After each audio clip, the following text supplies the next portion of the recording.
right, you guys, welcome back for another ELA Live. I am so excited to be here with you guys. My name is Hope King, and if you remember, we did a superhero lesson not too long ago together, and now I think we have Instagram who's joined in as well. So I'm going to give everybody just a second to get in here and get ready for some fun reading today.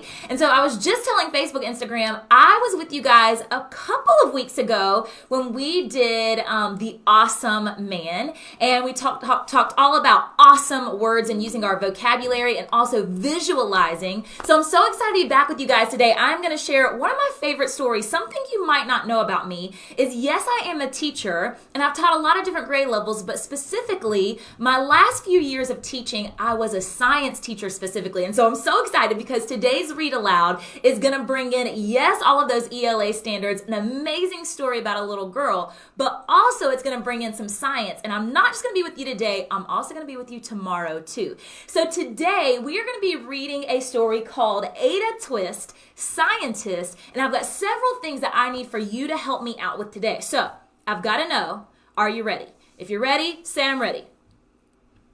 Okay, hold on a second. I don't know if you remember my last lesson, but I don't move on until I hear everybody. That includes teachers, parents, and students. So I'm going to try this one more time. If you're ready, say I'm ready. Okay, all right. I think I might have heard you a little bit better because during this lesson, I'm going to want you to interact with me in the comments if I ask questions, but I'm also going to have you do some things together with us here. So before we get started with our book today, number one, I'm just curious if anyone out there has ever tried to solve a problem. Today, when I was getting my whole entire lesson ready, I went downstairs, I had all my stuff ready to go, and I was about to print it off. And guess what? All of a sudden, of all the days, my printer doesn't work. And so instantly, I can't just say, oh, okay, well, I guess I'm not going to be able to print today. I have to say, okay, let me try to unplug it. And so I unplugged it and I plugged it back in. And guess what? The printer still wasn't working. So then I said, okay, what else can I try? Well, maybe it's the ink in my printer. So I changed the ink, and guess what? It still didn't work. So I pressed the power button. I said, maybe it's the power. Maybe there's some kind of connection that's not quite there. Maybe if I turn off the power, it'll fix the printer. So I turned the power off. You know, you count to 10 and you turn it back on and you try it again. And the printer still wasn't working. And so then I thought maybe it's my internet connection. And I went down a whole list of things until finally I did something that got my printer working. I'm just curious if any of you have ever done that. Maybe all of a sudden you have a puppy dog and you have fed your puppy dog this food and they eat it all up. And then all of a sudden one day your puppy dog just doesn't eat that food anymore. You can't just say, oh, well, I guess you're not going to eat today, puppy dog. I guess you're not going to eat tomorrow either. You instantly start thinking about, why is my dog not eating? And then you start thinking and trying and testing different things, just like I did with my printer today. You test different things to see if one will work. Maybe you've lost a basketball game or lost not a science game, but lost a soccer game. And you said, well, why did we lose? And the next game you tried and tested some different things to see if it would help you perform better. If you've ever done any of those things or anything that sounded like any of those things, guess what? You are a scientist. No, you don't have to be an old person like me to be a scientist. Anybody can be a scientist. As a matter of fact, in our story today, the little girl Ada actually became a scientist when she was just a little baby. So that's what we're going to be talking about over the next 2 days is number one, we're going to read this book, but tomorrow we're going to draw inspiration from this book and the things that we learned today, and we are going to do some science experiments and put all of the strategies and skills that we talk about today to the test tomorrow. So the first thing that I want you to say is I didn't hear you. I got one more time.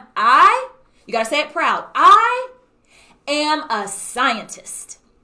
Because that's right, you are. So before we actually get into the book today, I want to teach you a couple of really important words. You see, in science, it's so exciting because sometimes you actually get to make things explode. And a lot of times during our experiments, we get to test and try different things. And so words do the same thing in our mind. They help our knowledge explode. And so I'm going to teach you words that I call kaboom words. Can I hear you say kaboom? No, not kaboom. Kaboom. Try it one more time. Kaboom. That's right. All right, we're going to call these kaboom words. I've got 5 kaboom words for you. And anytime that you hear them in the story today, because they're going to make your mind explode with information because you know the meanings, I want you to say kaboom. So I'm going to say scientist. You're going to respond with kaboom. And that means that you have to repeat whatever I say. So you think you got it?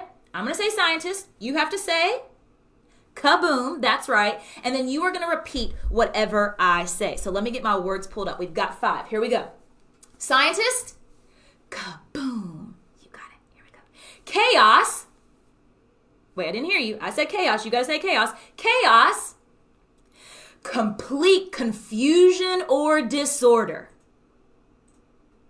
All right, did you do that? So you've got to do complete confusion or disorder. So we're making this motion with our hands because when something is filled with chaos or it's chaotic, that's another way that you can use the word, it is filled with confusion or disorder. So I'm going to show you a quick picture of what chaos looks like. So do you see this household right here? You've got children and you've got the mom, and things are completely out of order. It is filled with confusion. That is called chaos. So let's try that one more time. Scientist,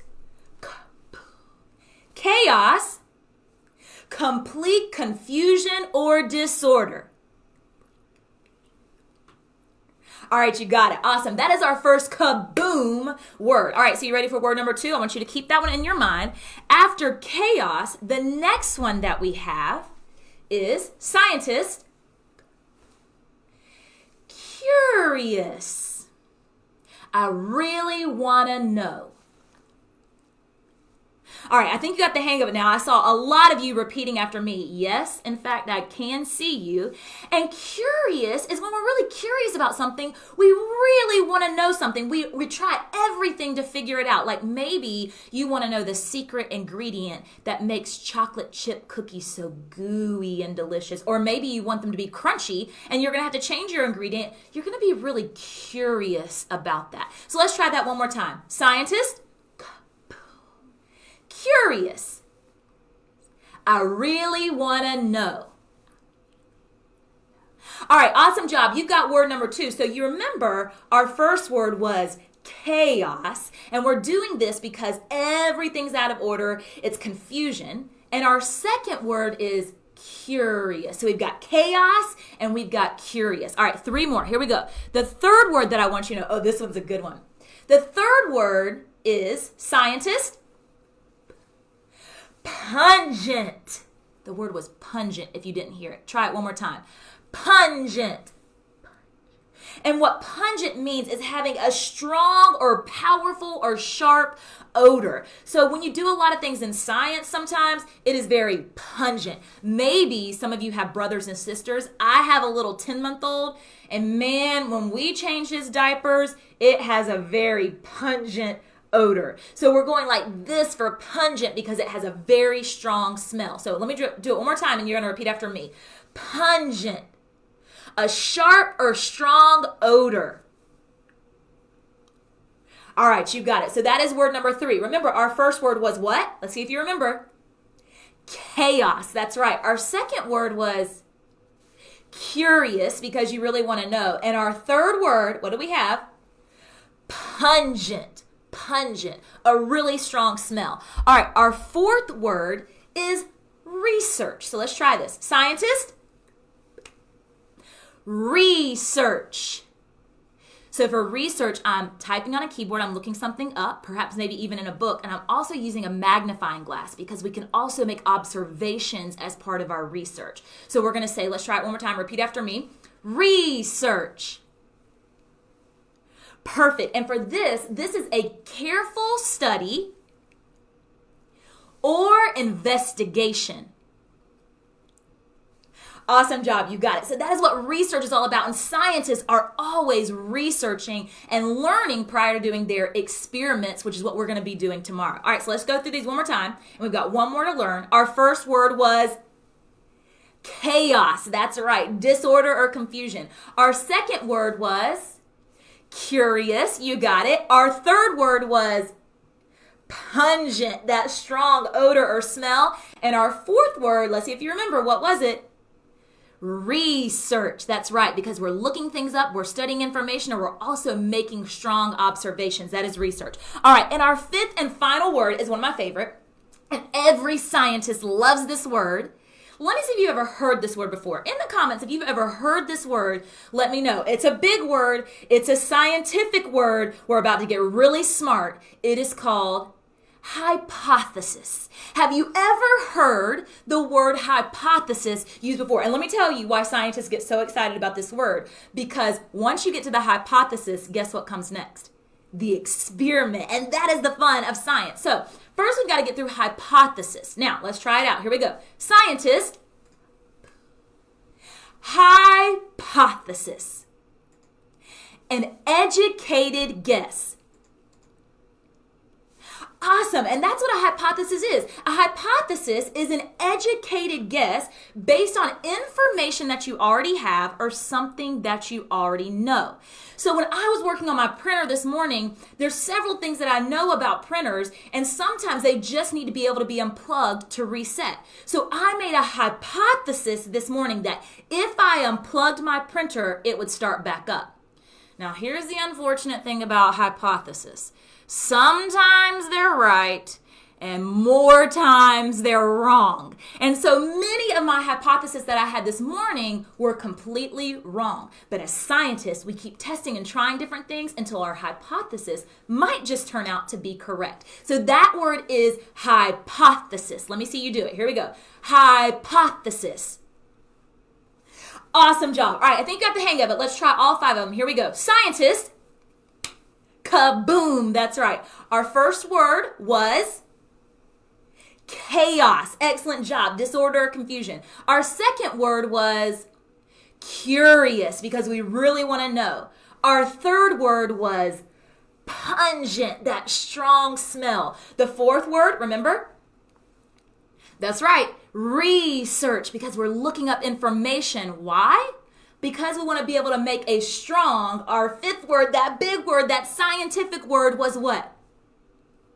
You got it. Hypothesis. Our educated guess based on something we learn or based on something that we know. So whenever you hear those words in the story today, I want you to say kaboom, because now you know what those words mean, and that is going to help your brain explode with information and help you better understand what we are reading. And then throughout the week this week, I want you to see if you can use those words, and when you do, you get to use the hand motions. You can also teach them to your mom, teach them to your dad, teach them to your brother, teach them to your sister, teach them to anybody who wants to strengthen their vocabulary. So today, as we read Ada to a Scientist, I want you to listen for those words. One more quick thing before we get into it, though. One of the most important things that every scientist knows, and it's not even important things, it's one of the most important questions that every scientist knows. Let me know what you think it is. What do you think that every scientist asks themselves all the time? Let me see what you see, what you think in the comments. I'm going to go back and read some of these. If you're putting they want to know what, maybe, but that's not the question word that I'm thinking of. Because when scientists really want to know something, and one of the most important questions that they always ask, it's probably a question that you ask a lot to your moms and dads, and you don't even realize it. The question is why? Why? We all want to constantly know why certain things happen, why certain things occur. I bet you've asked your mom and dad the question why many, many, many times before. Now I want you to think for a second. When you ask someone why, many times the follow-up word for that question is the word because. That's right, because. And so when we're asking why something happens, remember that follow-up word? I say why, you say because. Why? Because. Why? Because. Y'all are getting sloppy on me. Y'all are getting sloppy. You didn't even say that loud. I didn't even hear you all the way here in Atlanta. We got to try that again. I say why, you say because. Why? Because. Why? Because. Awesome. That follow-up word because helps us identify the cause of something happening. Do you hear the word? Because, cause, you see, it all goes together. So when we're identifying why something is happening, we are also identifying the cause. Now, maybe you've heard the word cause before. there's another best friend word that cause has. Do you know what that word is? A lot of times when you hear the word cause, you're also thinking of this word. Let me see if you can guess it in the comments below. Cause and, what do you think it is? If you said the word effect, you are correct. Cause and effect. Now, we're going to talk more about this tomorrow, but today I just want you to have this in your mind. Remember, we said cause is usually followed by what word? Or the question why is usually followed by what word? Because. So the cause tells us why something is happening, and the effect is what happened. So let me show you two pictures really quickly just for some practice. Let me see if I can get my iPad working. If I can't, I can just create a hypothesis and see what the problem is, but it's actually working right now. So remember, we just said we're looking at two things today, cause and effect. Cause is the why, or something that brings about a result, okay? Now we said the best friend word to this, the partner word to this is effect, and this is what happened. So I'm going to show you this. This is a picture of a plant that has bloomed. This is the effect of a cause. So I want to know not what happened. I know what happened. The plant bloomed. I want to know, what's that science word that we're talking about? Why. And why, you're going to tell me because. So I want you to tell me the cause of this plant blooming. All right, what you got? Let me know in the comments. What is the cause of this plant blooming? So we're asking, why did this plant bloom? All right, let's see what you got in the comments. 5, 4, 3, 2, 1. Now, you could have had many different causes. Maybe the cause was, I planted the seed. And so that is why, what happened? My flower bloomed. Maybe your cause is that you watered it. Maybe your cause is that it got sunshine. All of those can be causes for this effect of having our plant bloom. All right, one more, and then we're going to look for some of these in our story today. Okay. This is what happened. If you can't see this, this is a snowman that has melted. So think Olaf and why he almost gave you the answer. Why he could potentially have melted. Because remember, we're trying to find the cause. So when we're trying to find the cause, we're asking ourselves, why did this happen? Why did this occur? All right, let me know in the comments. What do you think? What do you think it is? All right.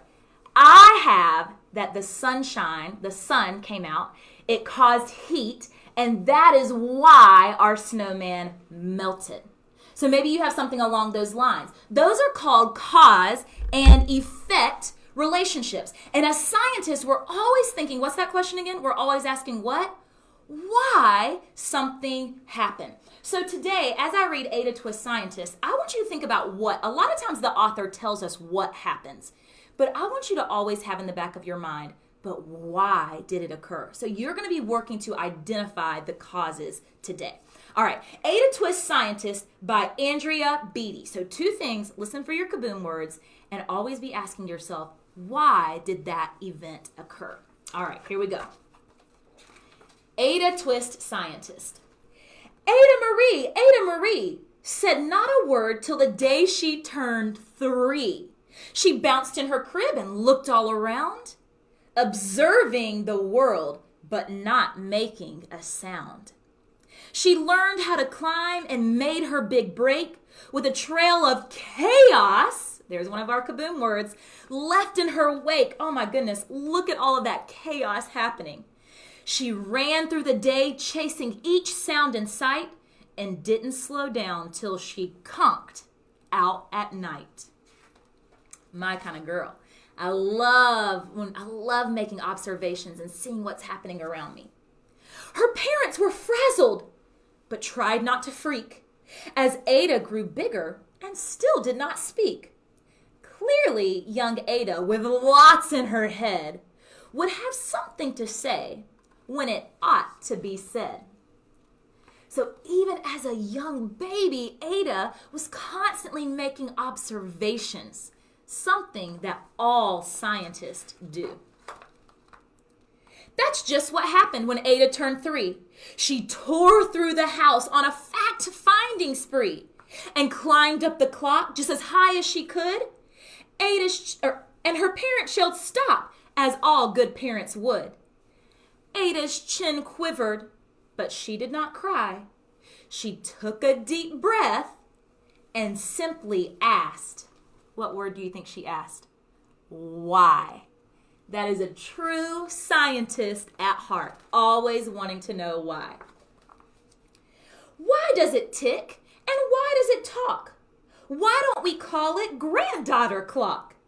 Why are there pointy things stuck in your nose? Or pointy things stuck on a rose? Why are there hairs up inside of your nose? She started with why and then what, how, and when. By bedtime, she came back to why once again. It's the best science word.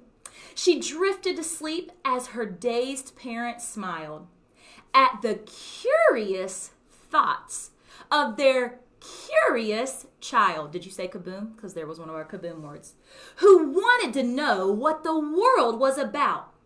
They kissed her and whispered, "You'll figure it out." That's right, she will. Because that's what we all do as we're figuring out the world. You're a scientist. You're a scientist all the time, just like Ada. Her parents kept up with their high-flying kid, whose questions and chaos both grew as she did.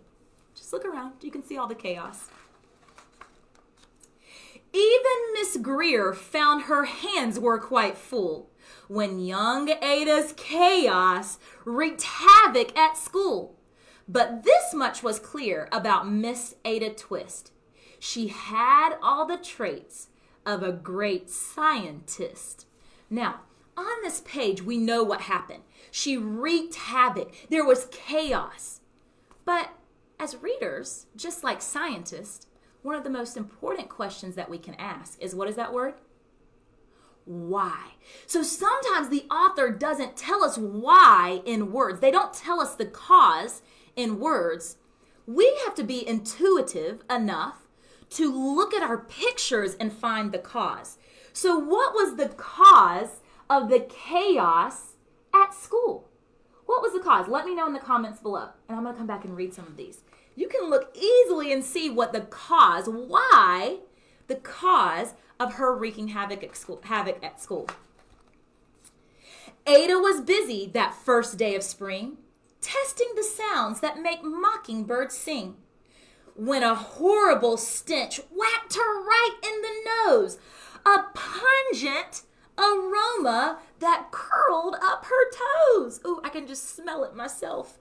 "Zowie," said Ada, which got her to thinking, what is the source of that terrible stinking? How does a nose know when there's something to smell? And does it still stink if there's no nose to tell? She rattled off questions and tapped on her chin. She's being mighty, what's that word? Curious, that's right. She start at the start where she ought to begin. A mystery, a riddle, a puzzle, a quest.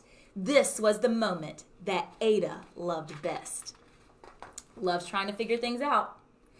Ada did research to learn all she could of smelling and smells both stinky and good. One hypothesis Ada thought could be true. That terrible stink came from Dad's cabbage stew. She tested and tested, but soon Ada knew it was time to come up with hypothesis 2. So scientists are constantly changing their hypothesis and performing new tests. We're constantly wondering, what's that word? Why? That's right. Then zowie! The stink struck again, just like that. Hypothesis 2, it's caused by the cat. It needed perfume and some fancy cologne. So young Ada tested. The test was a flop. She started again, but her parents yelled, "Stop!" So she tried to put cologne on the cat. Her first hypothesis was, I'm going to put cologne. But that didn't work. And so when that doesn't work, you modify or change your hypothesis and test again. But she was going to put the cat in the washing machine. I don't know if that's the best scientific hypothesis that we can make. All right, let's keep going. Ada Marie, to the thinking chair now. by the time we count to 3. Enough, said her mother. That's it, said her dad. Her parents were frustrated, frazzled, and mad. Why? Ada questioned. Her mother said no. What? Ada queried. Her father said go. You've ruined our supper. You've made the cat stink. Enough with your questions. Now sit there and think. Which is kind of funny because Ada is always thinking, right? She looked at her parents. Her heart turned to goo. Poor Ada Twist didn't know what to do. What do you think she's going to do? She's always thinking. She's always coming up with a hypothesis and then testing it out. She sat all alone by herself in the hall, and Ada once more could say nothing at all.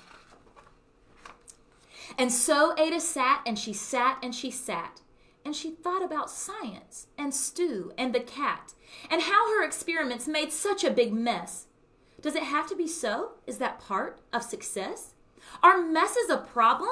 And while she was thinking, what was the source of that terrible stinking? Here she goes again. Ada Marie did what scientists do. She asked a small question and then she asked 2.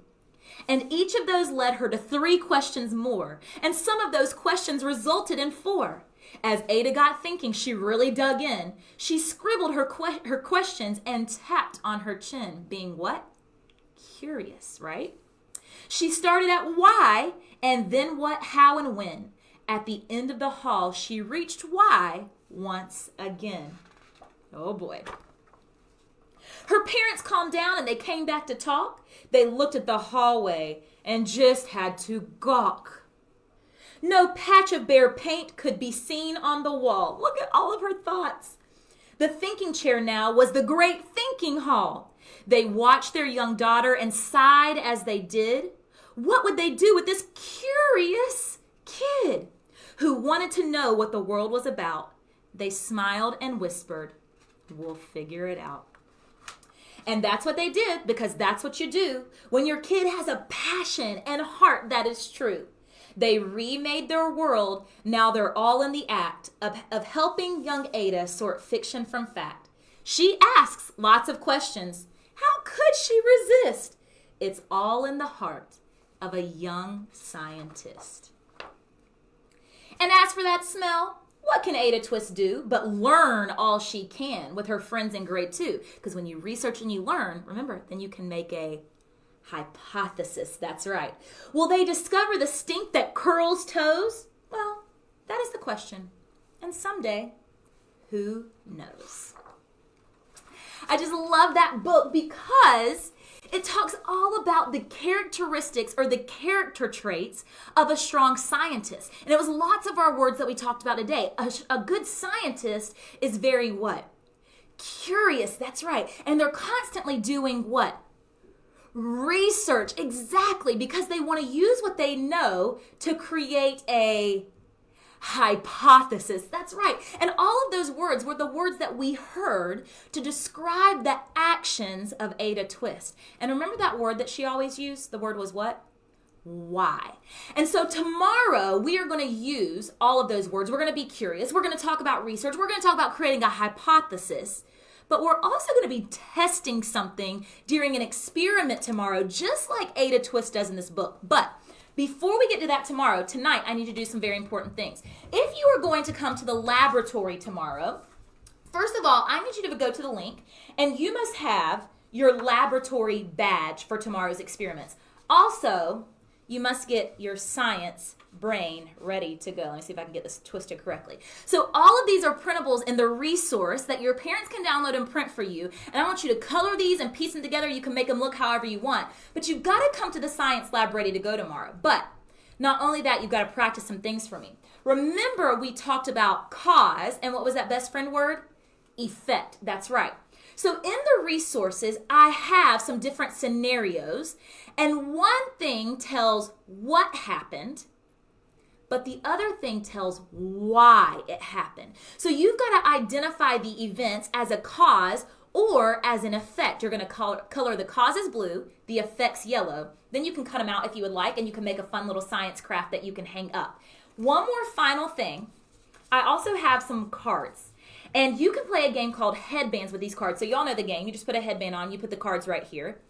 All of these things tell what happened. But what I want you to try to do with a family member or a friend is in 1 minute, I want you to be able to read what happened. But I want you to see if you can come up with what's that question we always ask? Why? Why it happened, which means you're going to be identifying the cause. So tonight you're going to be working on causes and oops, it just fell apart. Glue yours better than I did. Got to create a hypothesis to figure out what went wrong and how I can fix it next time.